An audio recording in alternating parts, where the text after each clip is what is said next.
Hey, I'm Corey Strader. I was art director on Subnautica 1 and Below Zero, and on Subnautica 2 I'm the visual development lead. We know fans have been looking forward to learning more about the creatures in Subnautica 2. So in this dev video, we want to take you through the process of how we create a creature from the very beginning all the way through the various stages of development. We're going to show you how we created the collector Leviathan, starting at the beginning with the concept art. The visual design for this Leviathan started with multiple rounds of quick, low-detail thumbnail sketches. Here we're focused on exploring a wide range of shapes and silhouettes. It was important to find a look that both aligned with the design brief and was distinct from the Leviathans in our previous Subnautica games.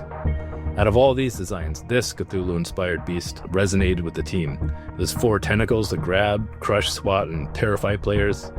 The next pass, though still rough, reworked the head and body and added some color and patterning. We wanted to move it further from the giant squid look and add an element of surprise to the design, so we explored having the body split open to reveal a glowing internal structure. Further refinements and iterations on various elements followed. Explorations of different looks for the internal structure, mouth anatomy, head patterning, and deadly tentacle tips. Eventually, we ended up with this final concept of the Leviathan and all of its nightmarish glory. As a final note, the concepting doesn't always stop once a creature has entered production. At multiple points after the first pass on the model had been done, and we'd had a chance to see it in game, we did paint-overs to improve the head patterns and rework the mouth design. Hope you enjoyed this look at how we concepted the collector Leviathan.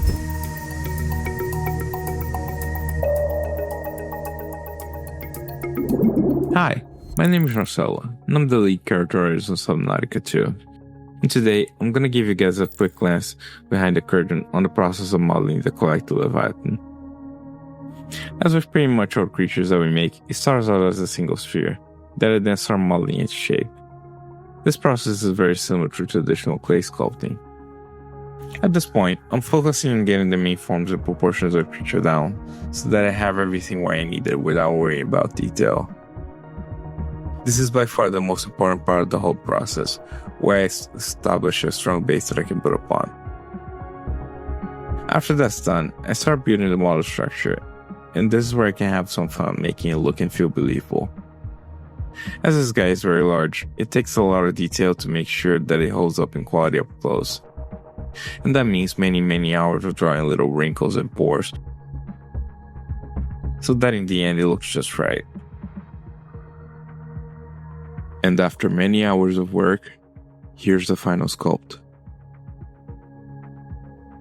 After we get the sculpt done, we go through a lot of technical processes and iteration that I won't bore you with, until we get to the final result in an engine that we can play with and that you can see now.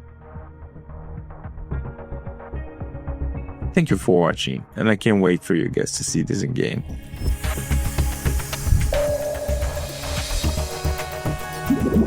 Hey everybody, my name is Colin Knippel. I'm the principal animator on Subnautica 2. I've been with the studio since Natural Selection 2, and I was lead animator on the past 2 Subnautica projects. We animators that own worlds like to wear a lot of hats in our department, so I'll be showing you some of the rigging work I did on the collector Leviathan. Something different we did for Subnautica 2 is that we're using Blender. Blender is an open source project, meaning all of you can go and download to use this tool for free right now. Blender was a tool we investigated way back at the start of Subnautica, but it really hit its strides around the time of Below Zero, and it felt production ready when we began this project. I've enjoyed using the rapidly developing software, and I'm pleased to know our fans can get inspired by using the same software the Subnautica devs use. Another new aspect of Subnautica is our use of Unreal and our adoption of Unreal control rigging. The workflow has some cool innovations new to rigging systems. With this new tool, we can bring previously impossible rigging techniques into our game. I love learning new systems and seeing what I can get out of them, so this has been a lot of fun for me. What control rigs have allowed us to do is build our cinematics within our game world. With this, we can build nuanced and exciting cinematics faster than we could have dreamed with our previous tools. These new tools will allow us to push cinematics and creature interactions to a new level of immersion. The Collector Leviathan has been a labor of love for a while now. I think we have a great team on it, and I hope you all enjoy this new terror when Subnautica 2 comes to early access. Thanks for watching. Hello, my name is Stefan Sorensen, and I am the Senior Technical Animator on Subnautica 2. And in this video, we're going to discuss the tentacle animation tech that I worked on for the Collector Leviathan. So To start off, for its general movement, the tentacles operate within Unreal's physics system. I set up how the tentacles react and simulate within the world with an aim to give a sense of weight and flow within water, and making them feel more grounded and realistic within the world. Now, one of the challenges was to have the player or vehicle interact with the tentacles while they were simulating. So additional animation technologies were leveraged, such as physical animation and control rig. This allowed that to take place. Finally, a custom-built synchronization system for animation for the complex interactions when the tentacle grabs the player or vehicle.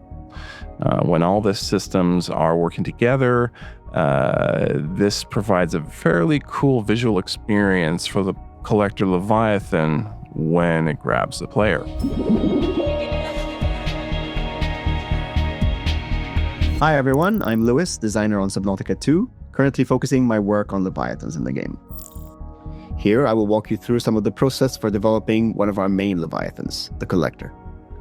The first step is a design document where ideas are outlined for achieving the desired challenge level and emotional tone. Here, I detailed the sequence for when the collector has grabbed the player and is about to swallow them whole, using storyboards and references to complement the detailed brief. Because of my past experience as an animator, I was also able to jump in and help out with some of the animations on the creatures as well, including this one. This sequence was done directly in Unreal, using its native animation tools. After putting in the main poses and deciding on the overall beats, I can start refining my animation curves, which track the position, rotation, and scale of every part of the rig. After days of fine-tuning, incorporating feedback, and the occasional raging of my screen, I handed off the finished file to be incorporated into the game. Of course, animation is only part of it. Visual effects, sound effects, simulations, these are all layered by other team members to enhance the moment.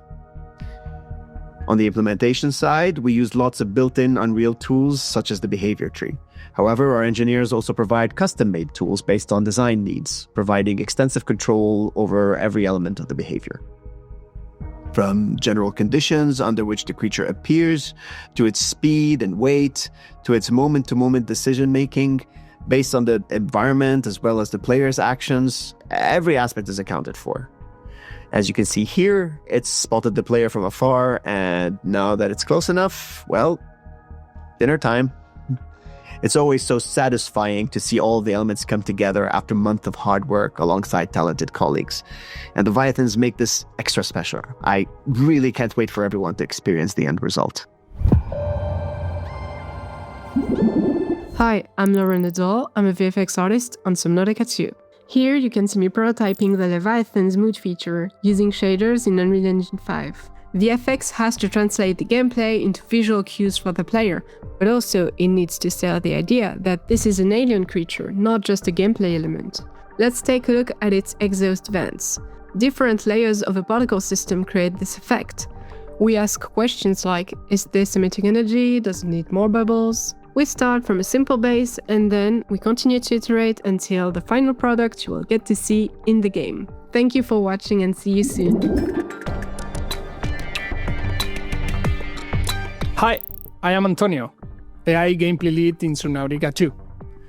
Today I want to show you how we create creature behaviors. We use what we call classic AI. Here you can see Unreal Engine behavior trees. In this demo, I want to distract the Leviathan with flares. To achieve that, I will be using our stimulus system.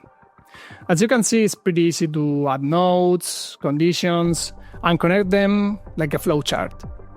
Once the game is running, the creature will follow this blueprint to decide what to do. And there it goes. The Leviathan is now chasing the flare instead of me. Pretty cool. Our main goal with creatures was to make them feel reactive. We have improved the hero trees to use dual utility reasoning. So the creature is constantly reevaluating the situation in real time. Of course, it is difficult to process all this information. We have developed powerful debugging tools so designers can actually see what's happening. Can't wait for you to discover all the cool behaviors we have created. Thanks for watching. Want to know more? Come join our Discord and follow our social channels. Clear.